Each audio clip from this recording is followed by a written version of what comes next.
Absolutely.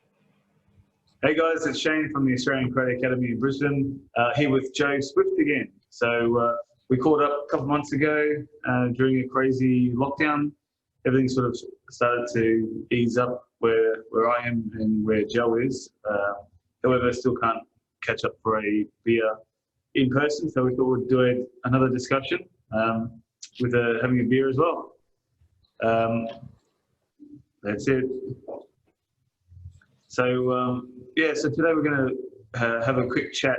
Well, it's a long chat, but about the Chinese influence into the Ryukyu martial arts. So Joe's got some slides as well, and a lot of knowledge. Take it away, buddy. Well, a little bit of knowledge and a couple of simple slides. Let me see how to share this thing.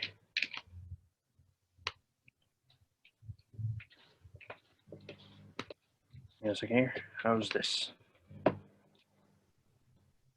Seeing my screen? Yeah. Okay. The last time we got together, we spoke more about the mainland Japanese Koryu influence on the martial arts of Okinawa, which may have left a bit of a bitter taste in some people's mouths. But I think we can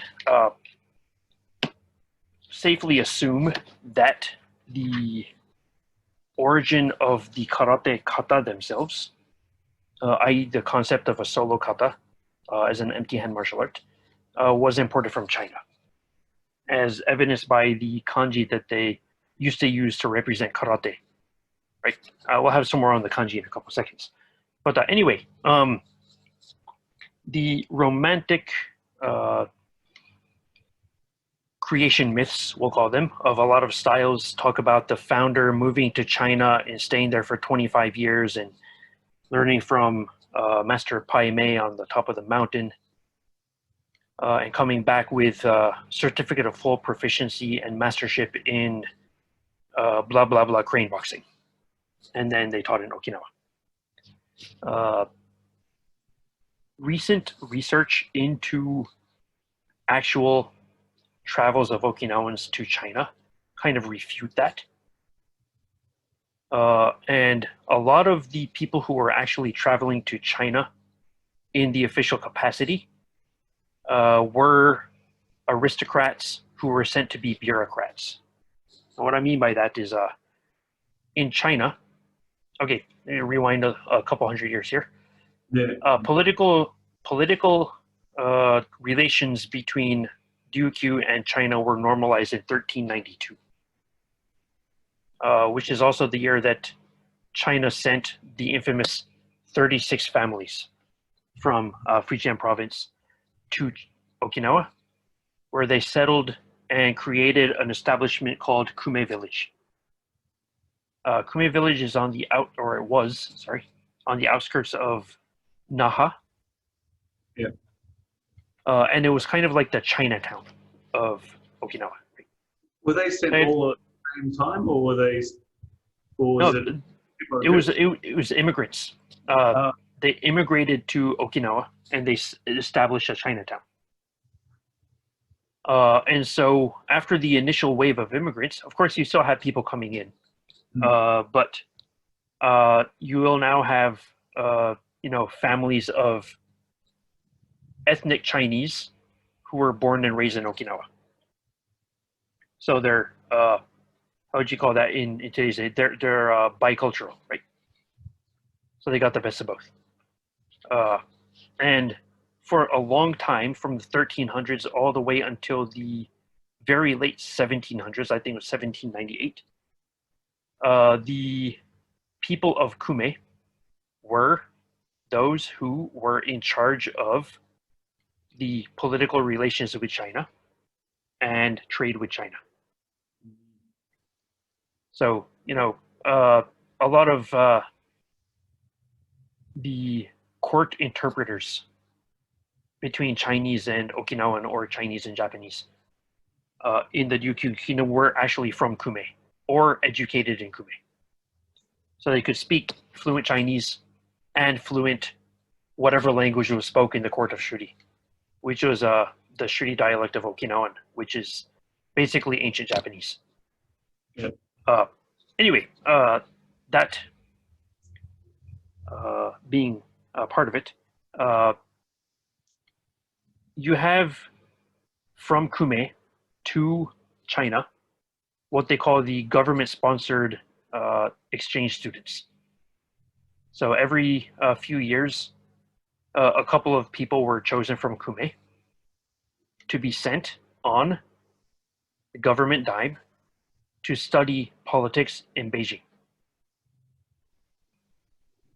Right. So what happens is you get on the boat from Naha, and you travel almost due west to Fujian. When you arrive in Fujian, you spend some time in the Ryukyukan, which is kind of the Okinawan embassy to China, right? During those days. Then you make your way up to Beijing with your your entourage for you of assistants and bodyguards and local Chinese guides and all that.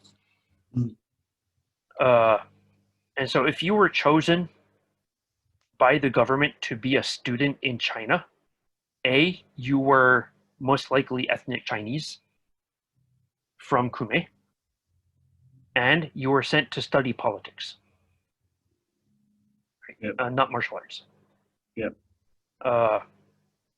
Outside of that, there was also the people who were sent to work in the Ryukyukan, the Okinawan embassy to China,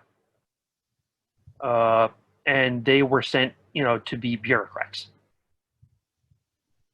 Right. So once they got to China, they were there for, I think, like the standard tour of duty was a year or so, or maybe a year and a half. I have to look that up exactly, but you weren't there for very long. Outside of that, not a whole lot of people were actually allowed to go to China. At least until the Meiji era of Japanese history, when Okinawa was formally brought in as a prefecture of Japan, and official ties with China were cut. Once that happened, most of the people who went to China were anti-Japanese, pro-Chinese, alt-right, I guess you would call them in this day and age, Okinawans, who went and settled in the Ryukyukan, and basically the official story is that they were going to try and elicit Chinese help to defeat the Japanese. But by that time, the Qing dynasty, sometimes mispronounced as King, Qing, Qing dynasty of China, was also on the way down. Of course, you had the Opium Wars, you had the Boxer Rebellion, and all of these external factors that kind of was usurping the power from the Chinese government. So China was in no real position to come and help. So I imagine that it's a bunch of far-right ultra-nationalist Okinawans who ran to China to avoid conscription in the Japanese Imperial Army, and they gathered in the Ryukyukan and just, bided their time. Yeah. And then eventually they came back to Okinawa. So within that overall arching history of who actually was able to go to China, and we're talking pre-Meiji, right? So before Uechi Kanbun, before Higaonna Kanryo, these guys, who was actually going to China was students who were going to study politics in Beijing and their entourage, and you had your aristocrats who were being sent to work in the embassy as a bureaucrat. And maybe you had your random merchant, but they were busy selling and buying things. Yep. So within that, where do you get the Chinese martial arts influence? And above and beyond that, why would you need it? I guess is the two most important questions. Yep. The first thing that we need to understand is that when you go to China from Okinawa, and you're stationed in the Ryukyukan. Where was the Ryukyukan in relation to the rest of Beijing? Fujian. This is a little bit of a map, very stylized and probably not to scale, but this is a little bit of a map. What you have here is you have a bunch of like a river system here, like rivers and canals leading out to the ocean for trade. You have your main city gates leading into the city of Fuzhou. And outside of the gates and on the other side of the river, you have the Ryukyukan. Okay. Right, so you're not within the city proper. You're on the outskirts. And from what I gather from reading both period documents and research into it, was that being a foreign country, an embassy of a foreign country, not only was the Ryukyuan compound outside, but all of the others like Korea, Africa, all of the others had like compounds outside of the city walls. Mm. And the foreigners were not allowed into the city without special permission. Right, now, from there, how do you find a Kung Fu master? Mm. Right, is a very important question. Okay. The local Okinawans were allowed outside of the walls of the Ryukyukan during the daytime, but without special permission, they couldn't really enter the city proper. There may have been special permission given to like merchants and the like, but also we know from a document from the 1700s in which a Satsuma scholar was gathering information on the Ryukyu Kingdom. We know that there was a strict curfew of Okinawans to be back within the compound walls of sunset. So if you're a merchant and you do have special permission to go into the city and sell your wares, you're busy selling your stuff. But you have to be back by sunset. If you're a bureaucrat, you're working all day. Right? And after work, you can't go into the city because it's dark. Strict sundown curfew. So within those highly restrictive constraints, how do you find a Kung Fu master? Okay. So these are the things that keep me awake at night and prevent me from furthering myself in my career as a meteorologist, because I'm always thinking about this stuff. But yeah.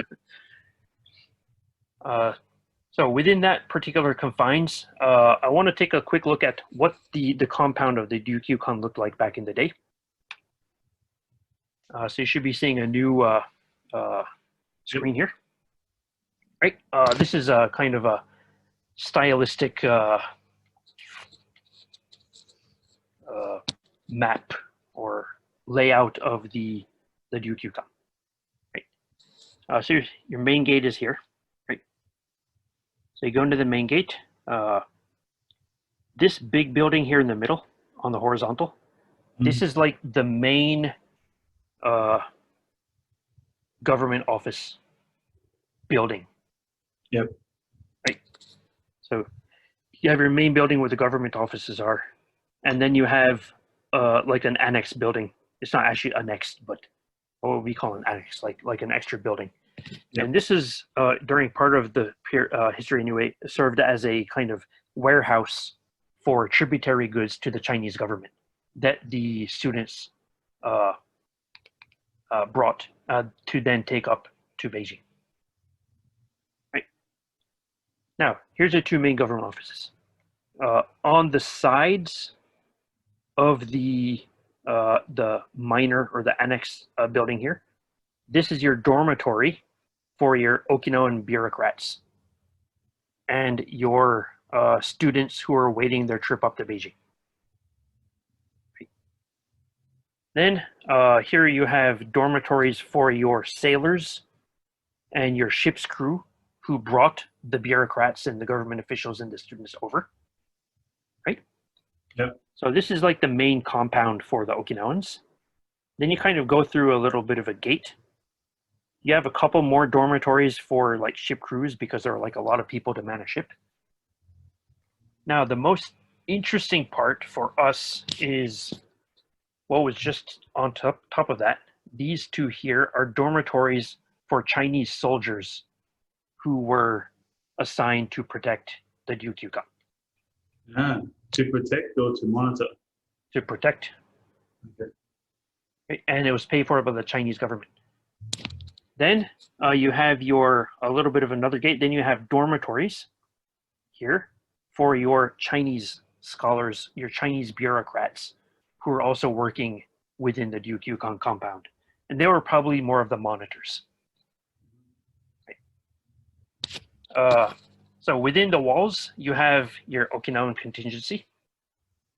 Then you have your Chinese bureaucrats. And for us, the most important thing is the Chinese soldiers. Yeah. Right.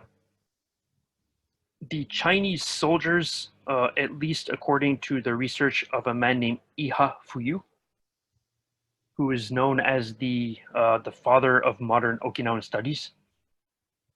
He wrote a couple of forewords for Funakoshi's books, and he wrote a couple of articles that mention Funakoshi and karate and all that.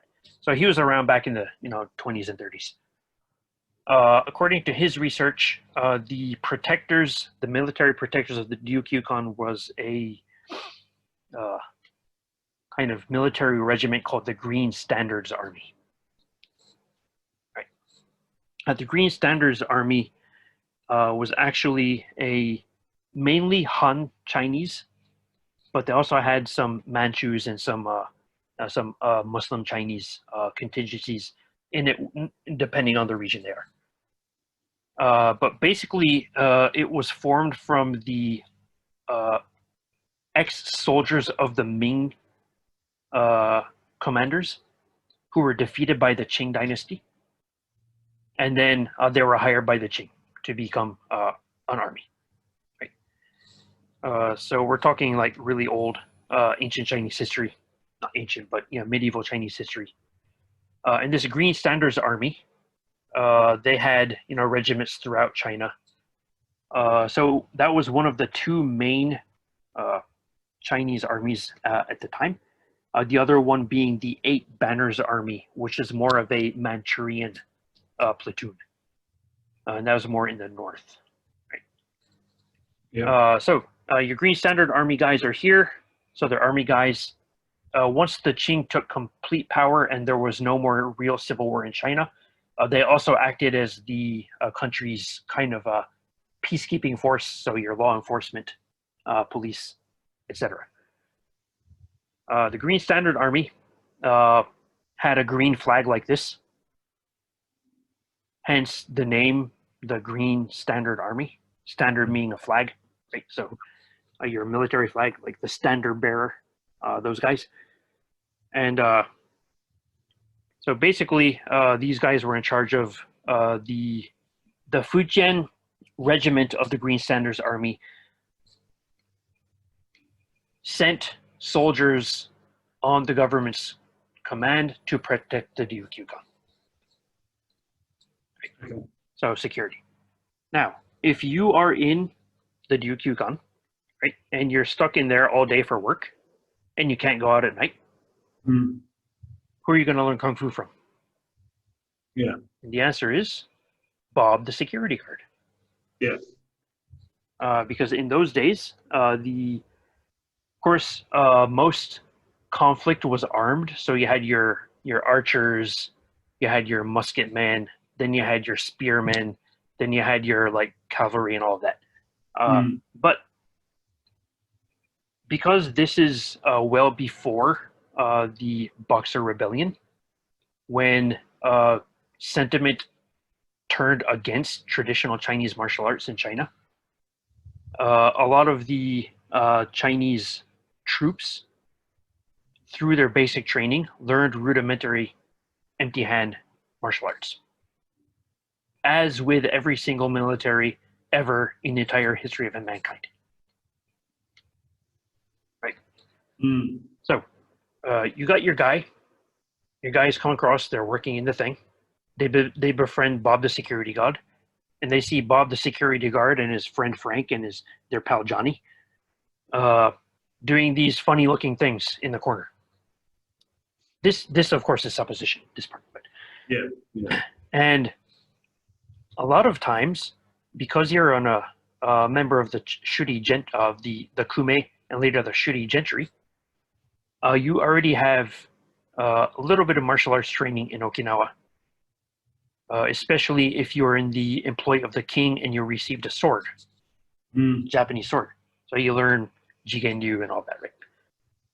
But past 1609, well, 1614 to be, I think, more exact, the law imposed by the Satsuma on the Okinawans was that you can't take your weapons outside of your house, although you can have them and you can practice with them, and in fact, we'll teach you how to use them, but you couldn't carry them outside of your house.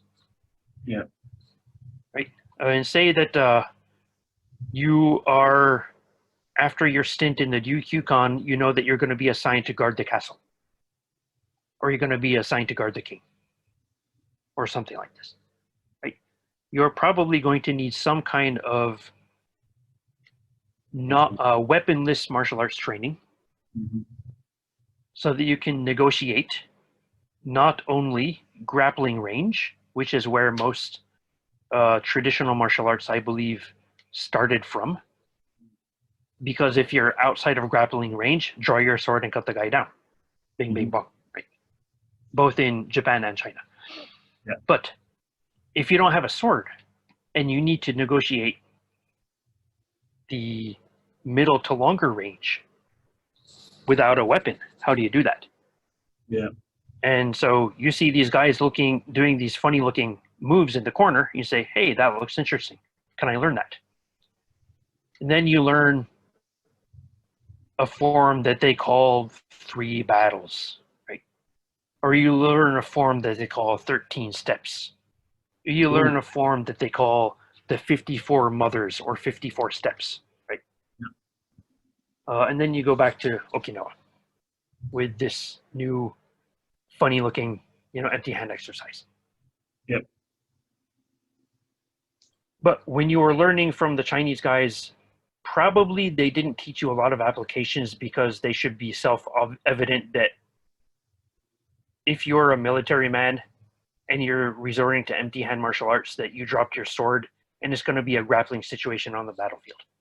When you get back to Okinawa, you say, that's all well and fine, but why would I, as a castle guard, wait for the guy to come and grab me before I can use this stuff? Yep. Right. And so you say, well, I know how to negotiate this mid to long range with a 2.5-foot razor blade. Yep. Why can't I reinterpret these battlefield wrestling maneuvers into middle to long range striking maneuvers at the outset of the battle, or the fight, or the situation? And from there, once that initial clash is done, now you're within grappling range, and the rest of the kata starts to make sense. Yep. Went off on a lot of supposition and hypotheses there, but this makes more logistical sense as to the Chinese origins of Okinawan martial arts from the point of view of Okinawans who went to China, rather than staying for 25 years and learning from Pai Mei on the mountain. The 5-step exploding heart palm technique. Yeah. I've been studying that as well, yeah, I prefer the 5-step 5-beer drinking technique, but you do the exploding heart there too, so yeah, there you go. Or at least a couple of blood vessels in your brain, right? But yeah, so this is one of the things, right? Bing, bing, bong. So if all of this hypothesis is true, because I can hear, why is my screen not going? There you go. Oh, went too far. Okay, Green Center's Army. So, yep. I'm going to jump around a little bit in the discussion here, and we're going to go to a linguistic lesson. Guess what that says? Is it karate? It's karate or tode. Right? Now, instead of me telling everybody what it means, I'm going to do this. And I'm going to jump to a link. Let me share this other screen here.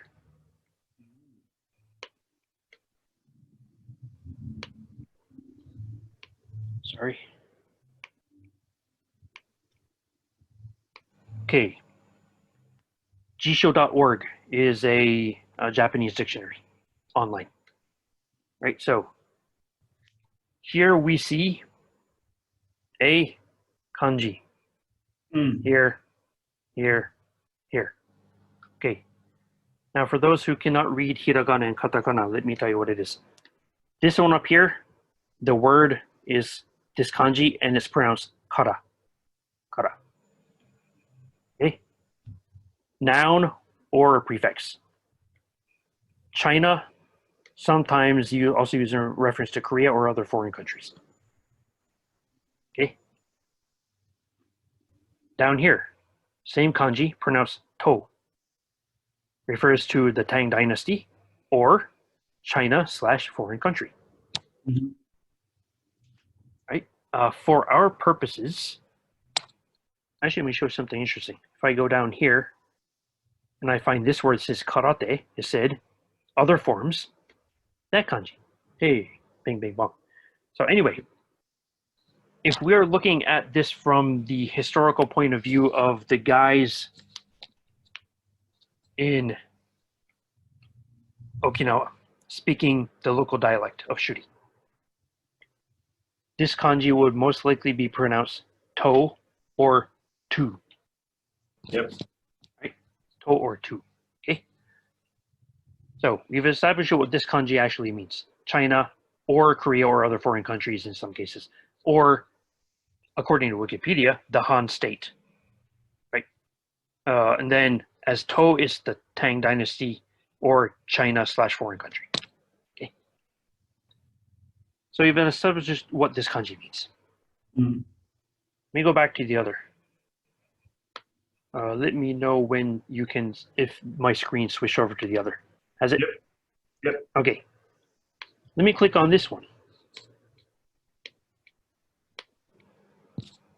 Going to the same jisho.org, we have the word or the kanji te.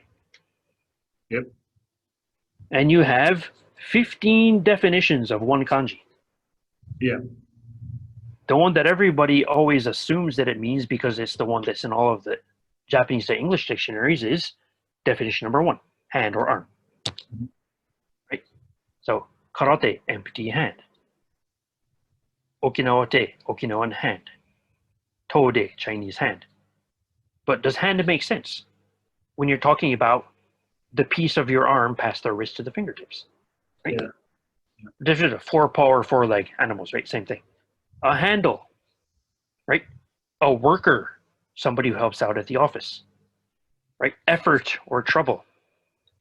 The one that we're interested in this particular thing is definition number 6.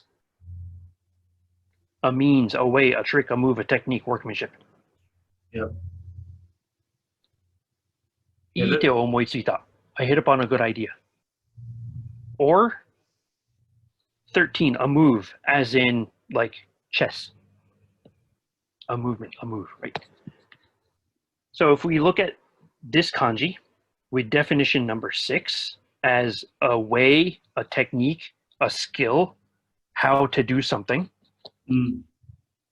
And we know that te in the Okinawan dialect in some contexts represents martial skills, martial arts. And we combine these two kanji. It no longer becomes Chinese hand, which means sounds like you're doing on autopsy on somebody from China, and you take off their hand. Small hands, yeah. But now it says Chinese, contextually speaking, martial arts. Right? Yeah. I know that this is probably going to be viewed as semantics or, getting into really the fine print on the contract and everything. But I think it's very important that if you're going to be translating something, that you give the context and not just the most common meaning of the kanji that you found, the first one you find in the dictionary. Yeah, that's right. Okay, yeah. So, Chinese martial arts. Right. I had to go through there. So you had your guys go to China. They're stuck on campus. They have access to soldiers of the Green Standards Army who teach them some Chinese martial arts. Yep. And most likely, you're going to be interested in the empty hand martial arts, not like the big, 9-meter long spears and like bows and arrows and like mounted archery and all of that. But you would be interested in the empty hand part. So you learn a couple of rudimentary kung fu forms. Yep. Okay? And then you take it back to China. Now, because you are learning from the soldiers who stay here, Green Standards Army, Chinese martial arts, you are most likely learning a military martial art and not a form of civilian self-defense. Right. And if you're learning a military martial art and not a civilian form of self-defense, the main thrust of the studies will be something you can learn in a relatively short manner of time and become technically proficient in, and something that's not going to take you 9 to 10 strikes to knock the guy down with. So we're looking at less of a submission, there you go, and more of a kill the guy quick, pick up his sword, then go back and join the battle. Yep. Right. And we're talking, of course, before the late 1860s, early 1870s, before the Meiji period. So we're talking about the era of Tode Sakugawa. Right? Why was he called Tode Sakugawa? Well, because he went to China and he learned all this cool stuff and he brought it back. Yep. Hence, he was called Sakugawa, the master of Chinese martial arts. Bing, bing, bong. Right? Simple enough. We do know that at least in the mid-1700s, there is a written record of a Chinese martial artist in Okinawa who did a demonstration. Yep. You've heard of the kata called Kosokun. Yes. Kushanku, Kusanku, Kanku Dai. Right? Yep. The Chinese martial artists most often associated with that kata, based on some archaic kanji in an old book, was written in 1762 in a book called the Oshima Hikki, which was a collection of interviews of a shipwrecked Okinawan ship off the shores of Tosa, which is in Shikoku, which is one of the main 4 islands in Japan. The ship was on the way to Satsuma in 1762, blown off course in a storm, and they became marooned in Tosa. And the Confucian scholar / bureaucrat / samurai, Tobe Ryoen, was dispatched by the Tosa castle to go interview all these guys and write down what he learned. Right, because most likely, guys in Shikoku and Tosa had never met a Ryukyuan. There are lots of Ryukyuans in Satsuma, lots of them coming through Osaka, a few coming up into Edo, Tokyo, on the way up to pay their respects to the shogun, but not in the other provinces of Japan. So he came up with this big book called the Oshima Hiki, and in there he interviewed a guy named Shiohira Peijin. And Shiohira Peijin said, paraphrasing, a few years ago, most likely 1756, which was when one of the Sappushi Chinese envoys came to Okinawa to coronate the king, a master of Kumiai Jutsu, which is a Japanese word, represents grappling, and in parentheses, Tobe writes, most likely Chinese boxing as outlined in the Bubishi, but not that Bubishi, the other one. Yep. Right? The big, multi-volume military tome had like one chapter that showed a rudimentary kung fu form. Anyway, brought a bunch of students, and he showed a technique in which the guy grabbed him by the lapel, and he took him down with a kind of scissoring leg technique. So this guy, and by the way, the kanji that is often associated with the kusanku kata is written in the Oshima Hiki. So this guy named Kusanku, in parentheses, by Tobe, most likely his title, right? Not a name. Showed a wrestling move.